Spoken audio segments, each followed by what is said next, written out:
Greetings, what's going on, everyone? Um, well, check it out. Is the quality better? Is the sound better?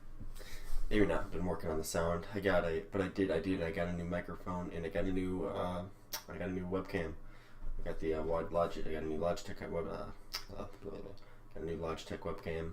I got a new blue snowball microphone. It's pretty good. When I first plugged it in, it sounded a little robotic. It might sound a little robotic now. I've done everything at the moment I know what to do. Try and fix that. I had moved away from my computer a little bit because it does pick up sound well, a little too well. But besides that, it does the trick. You know, it's better than using my phone. I'm sure the audio is at least somewhat better, and the video quality isn't garbage. Because I know my phone camera kind of sucks, and my webcam beforehand was absolute fucking garbage.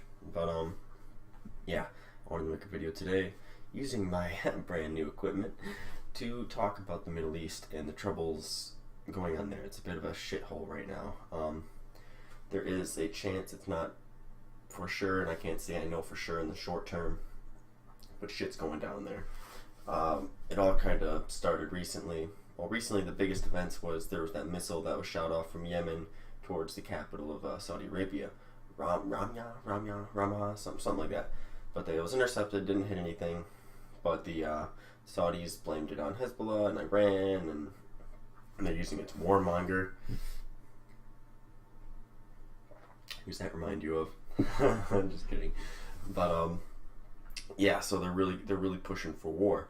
Now, they've been cooperating with Israel. They recently talked, and they're doing information deals together. Israel pledging to provide Saudi Arabia with information in Iran that they've collected. So there's a lot of shit going on right now, especially with Saudi Arabia. Their new crowned prince, Mohammed bin Salman. Is that right? Mohammed bin Salman, MDS, something like that. I don't know. But the king is he's ancient and he's got Alzheimer's and he's demented as shit. But so the crown prince is pretty much taken over.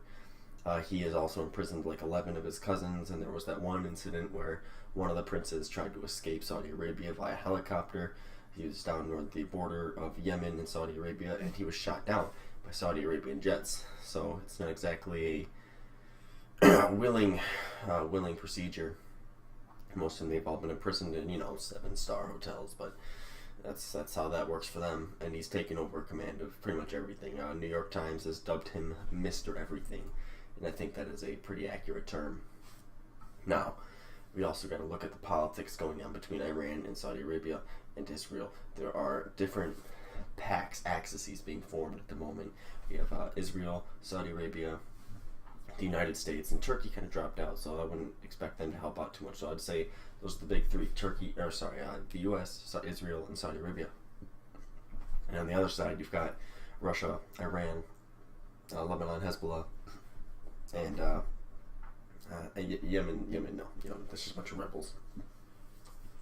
So you've got this crazy proxy war going on. I think all these countries are being used by the U.S. and Russia, just kind of duke it out a little bit. Of course, the politics there is getting a little crazier, especially with Israel. Israel is a nuclear state. Iran is not. Saudi Arabia, do they have nukes? I don't think Saudi Arabia has nukes, but I'm going to have to look into that. Don't hold me accountable for that.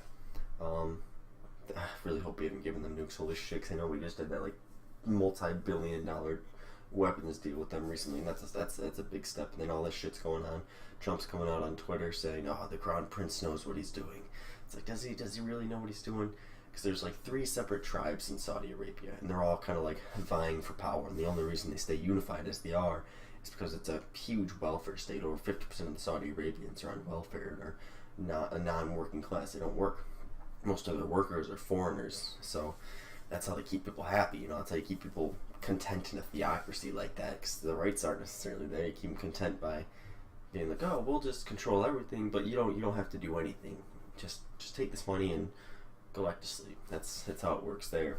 But once the money runs out, because as you know, the oil prices are dropping, the money per barrels is going down significantly, so they're gonna have to find a new mode of income. And they're investing tons. They just put a bunch of dudes, I don't exactly know how many, a couple hundred thousand, maybe a couple thousand, tens of thousands, not sure, but put them into coding so they can get into more technology aspect of the monetary system. And they're also talking about unleashing that one new city, their one new smart city or whatever, because they held that conference in Riyadh. Riyadh, that's the name of their capital, Riyadh.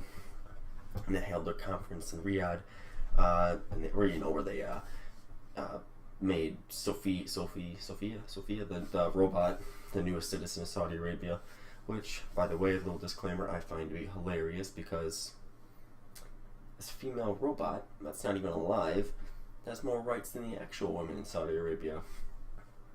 Quite hilarious. But besides that, I think it was more or less a trap. Another thing, they also talked about that smart city I just mentioned. They're basically going to build in the desert another huge billions of dollar project. But I think they used it as more or less like a lure, a honeypot to bring in all these princes. Because a bunch of them were out of country. They brought them all into the country. And a couple days later after the conference, boom, they're all kidnapped essentially, except for the one that got shot down. But they don't like to talk about that. So shit's getting pretty crazy there. Saudi Arabia is desperate. The generals are not happy because there was different support being shown for different princes based on different generals and commanders. The army's not necessarily happy. So Saudi Arabia could slip into a civil war. But we all know that when a country goes to war, the general approval rating tends to rise. So maybe that's why they're pushing so hard against Lebanon and Hezbollah and Iran right now, because their other wars have gone absolute shit. Their support for ISIS in Syria and Iraq is gone. That war is done. They're getting their ass kicked by a bunch of rebels in Yemen right now. I know there was a huge battle on the border where Saudi Arabia literally just got their ass handed to them. They're fighting just a bunch of rebels. And the funny thing is, the rebels there, the Houthi rebels, glad I remember that. The Houthi rebels there are fighting Al-Qaeda. So it's a little funny. It's a little upsetting that here in the U.S. we are supporting Saudi Arabia and Al-Qaeda, who was one of the original enemies we had there in the Middle East.